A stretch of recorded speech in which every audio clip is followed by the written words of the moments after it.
এখন দেখো ট্রেন্ডিং চলছে বড়ি বানানো, সবাই বড়ি দিচ্ছে। তাই আমিও মাকে বলেছিলাম যে বড়ি দেওয়ার জন্য। তো মা আলটিমেটলি রাজি হয়েছে বড়ি দিতে। কালকে আমাদের বড়ি দেওয়া হবে। তার আগে যে প্রস্তুতিটা নিয়েছি এখন সেটাই তোমাদের দেখাচ্ছি। দাঁড়াও, এই যে একটা বড় ডেচকিতে এখানে একটু হাতটা ধুয়ে নিই। এটাতে 500 বিউলির ডাল সকালে ভিজিয়ে রেখেছিলাম। ডালগুলো এখন দেখো পুরো ভিজে গেছে।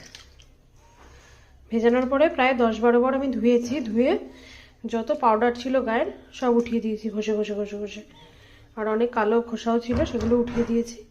এখন ডালটা প্রায় ভিজে গেছে, সকাল থেকে ভেজানো আছে এটা। ঠিক আছে, ওটা একটু ভিজিয়েছি আর এটা একটু ছোটো আলাদা আর একটু ডাল ছিল, সেটা আরেকটা আলাদা জায়গায় ভিজিয়েছি। আর এটাতে হচ্ছে পুরো 500 ডাল। কালকে বড়ি দেবো, কালকে দেখাবো। এখন মিক্সির বাটিও মা রেডি করে নিয়েছে, বাটা হবে এটা।